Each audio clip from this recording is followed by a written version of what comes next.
This is time that we discuss Iris Murdoch, a very famous British novelist. She was born in Ireland and she was named Iris Murdoch. She was a famous novelist and a very popular feminine philosopher also. And she assisted in changing a few of her novels into plays. She assisted J.B.Priestley in preparing her novel, A Severed Head, into a play.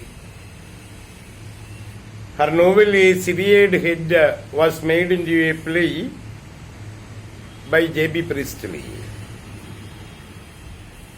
And it was in 1961 she produced the novel A Severed Head. And the play came out in 1964, jointly by Iris Murdoch and J.B.Priestley. And her other novel, The Italian Gale, was also made into a play with assistance from a popular absurdist playwright named James Saunders.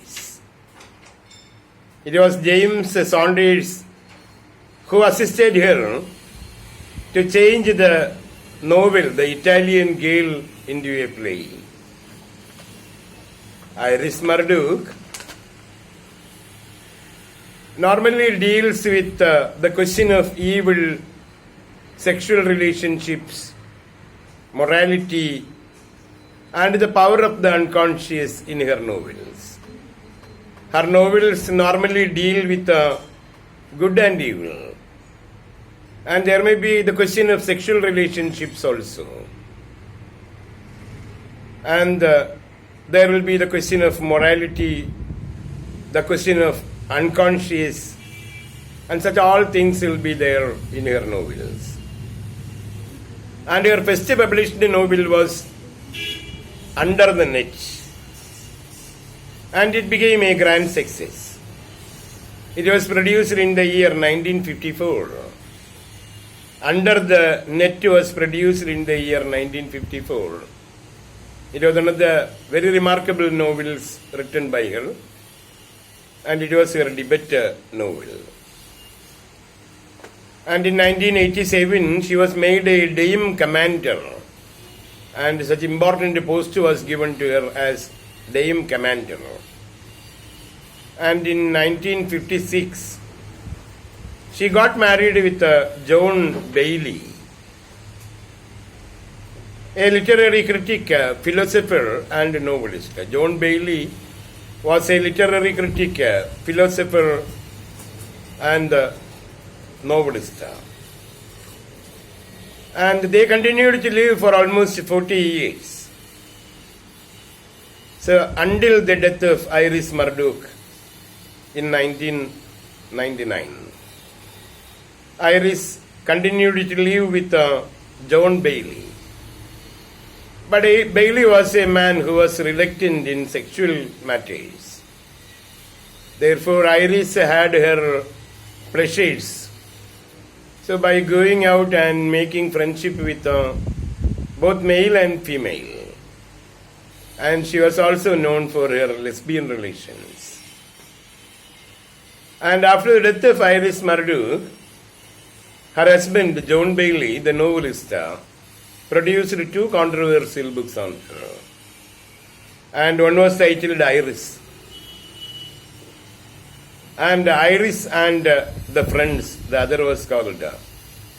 And both described her final years suffering under Alzheimer's disease.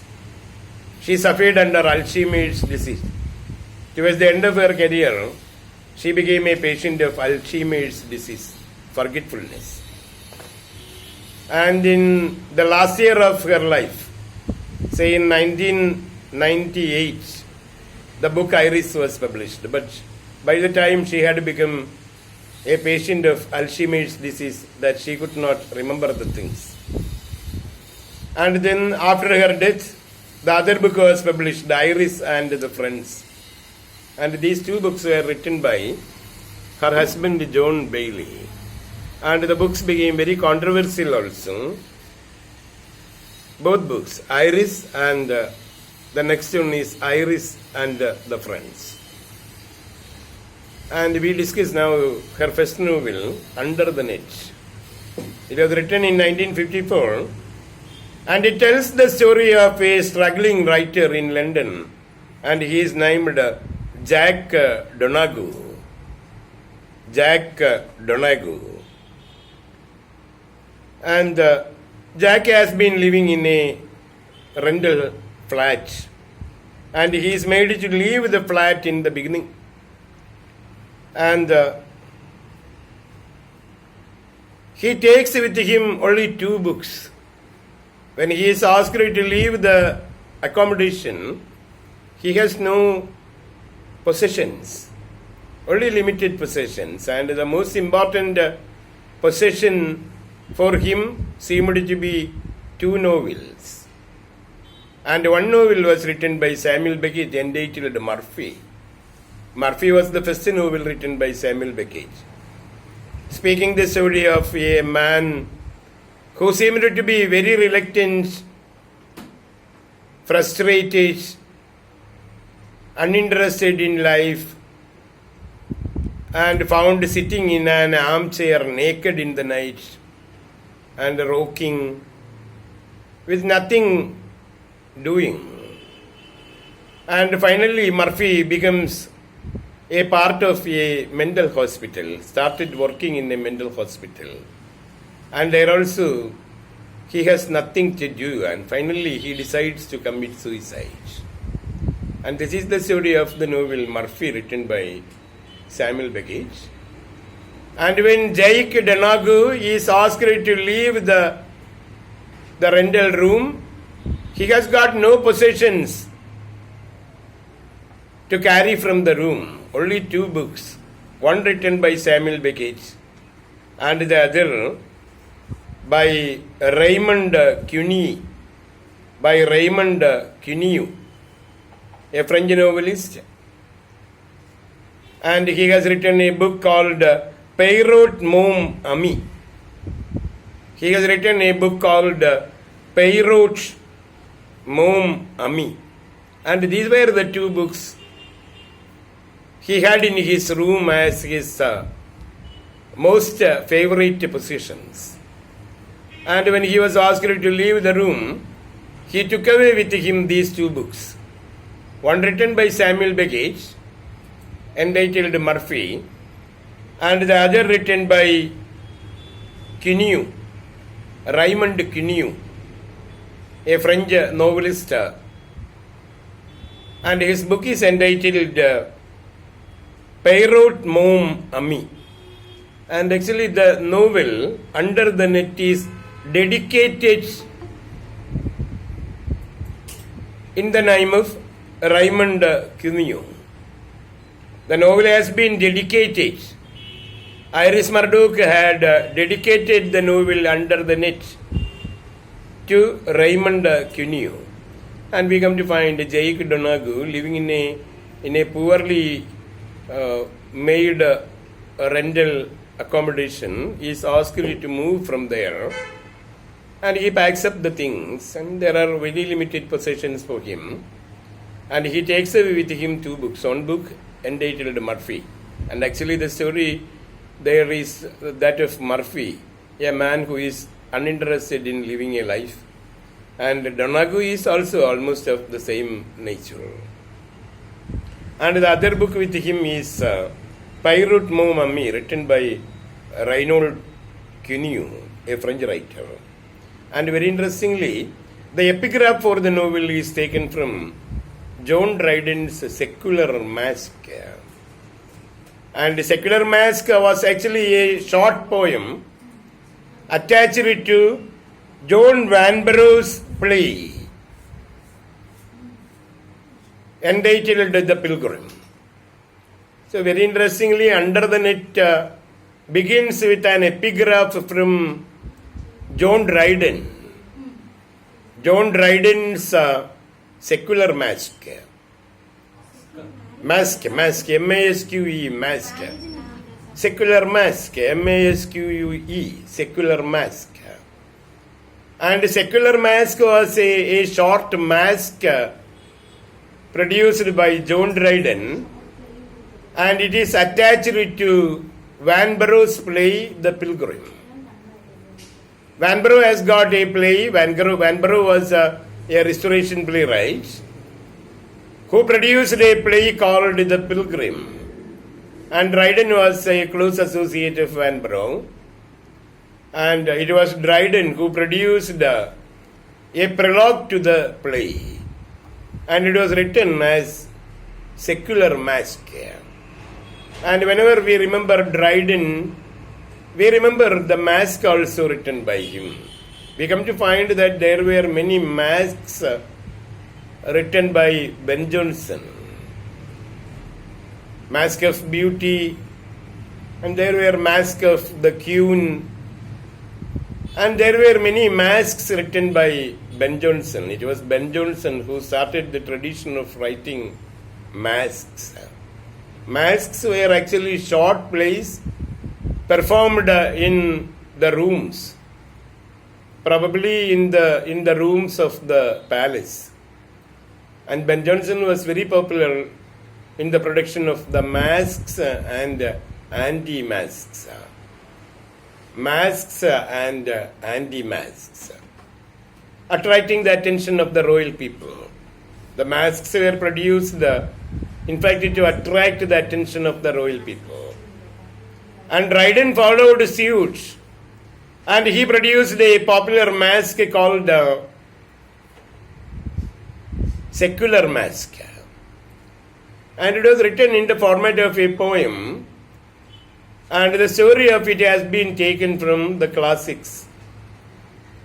And a few lines from the Secular Mask is used by Iris Murdoch as an epigraph for her novel Under the Net.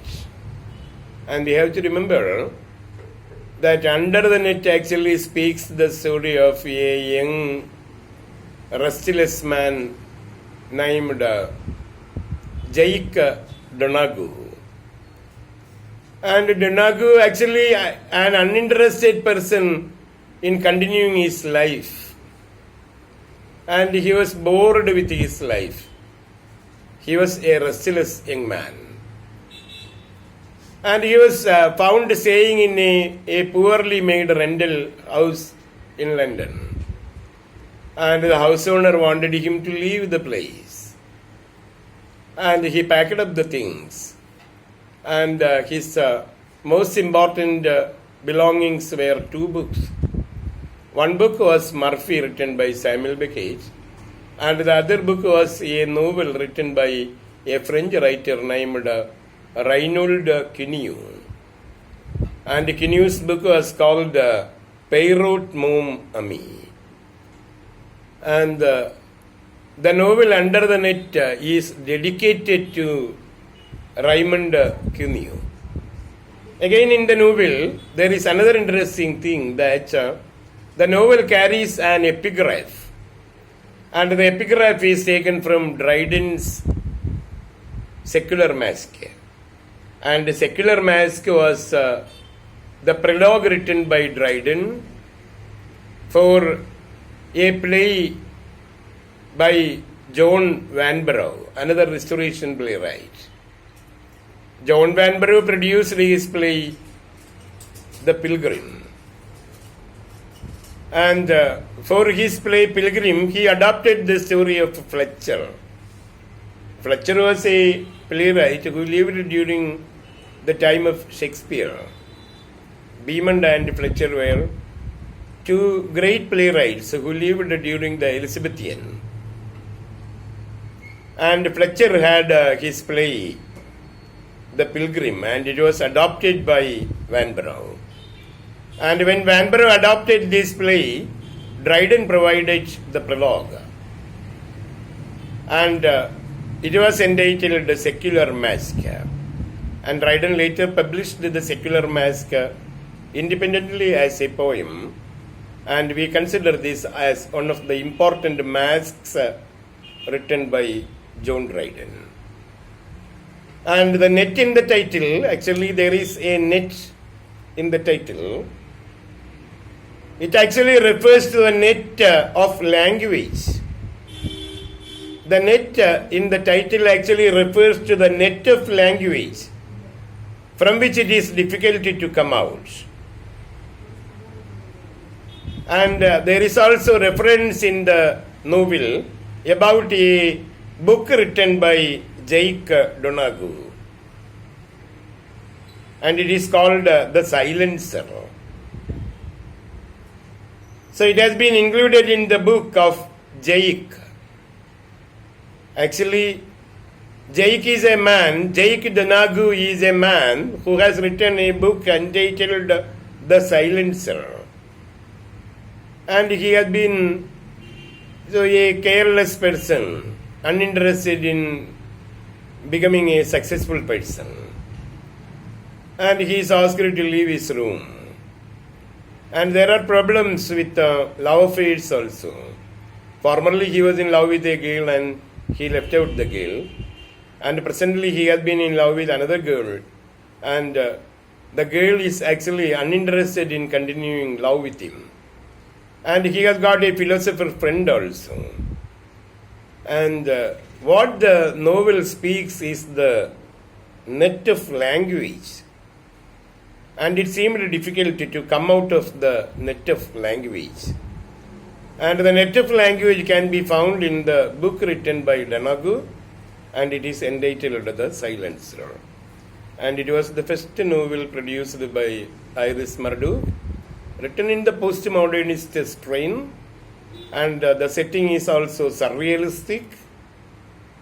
And the novel became very popular. And the next novel brought out by her was The Flight from the Enchanter, and it was produced in 1956. So it's a tale about a group of youngsters who are caught by the spell of an enchanter, a magician, a Polish magician named Mr. Fox. Sir, Haripriyakku keran pattunnillennu. Okay. A tale about a group of youngsters caught by the spell of an enchanter named Mr. Fox. And they consider him, the young men consider him as God because of his magical activities. But he has got an alter ego also at the same time. And he is a fearsome man called Calvin Blick. And there are a few complications in this regard. And Mr. Fox has got an alter ego, a duplicate also. And he is named Calvin Blick. And the young people are heavily confused. And they fall head over heels with the magician. And so they follow the magician and believe the words of the magician. And actually this is The Flight from the Enchanter. And it was a novel written by her in 1956. And it is a tale about a few young men who were caught by the spell of a magician named Mr. Fox. And they even consider him as a god, and it is at the same time Mr. Fox has got a duplicate also, the terrible Calvin Blick. And there are a few complications, and at the end anyhow the young men and ladies, they feel respect to the magician, and head over heels they fall for the magician. And she came out with her next novel in 1957, and it is entitled The Sand Castle. And it tells the story of a middle-aged schoolmaster named Bill Moore. And he gets into a friendship with a painter named Miss Rain. And this is a very interesting novel written by Iris Murdoch, and it is entitled The Sand Castle. In 1957, she brought out the novel. And the novel tells the story of an aged schoolmaster. He is a slightly aged man. And he has got a family also. He has got his wife and daughter named Felicity and a son named Donald. And he is slightly an aged man working in a school. And there comes a young lady to paint the picture of a former headmaster. A young lady comes to the school, in fact, to paint the picture of a former headmaster. And the dead headmaster was called Dimoti. And this young lady, she is a good painter named Miss Rain. And when she comes to the school to paint the picture of the former headmaster, she remains with the school and gets into friendship with Bill Moore. And Bill Moore takes her to some places also for sightseeing. And he develops a good friendship with Miss Rain. And when the friendship is known to her friends, and when the friendship is known to his family, when his family comes to understand that there has been some seditious relation between Bill Moore and Miss Rain, it creates some confusion in the family. And it even led to the estrangement between him and his wife. Bill Moore and his wife became separated for some time. And the daughter Felicity spoke angrily to her father. And the son Donald also treated the father as so a disturbance and a nuisance to the peace of the family. And when the girl, Miss Rain, comes to understand the problems in the house of Bill Moore, she suddenly completes the painting and leaves the place. And in the morning when Bill Moore comes to look for the girl, he gets the news that she has left the place after completing the picture. And the family peace of Bill Moore is reassured. And Nan and the daughter Felicity and the son Donald all come back to Bill Moore. And actually the love between Bill Moore and Miss Rain was almost like a sand castle. A sand castle has got no permanence at all. So when there is a wind or when there is a rain, the sand castle will become destroyed. Here also we come to find the attachment between the teacher, Mr. Bill Moore, with the painter.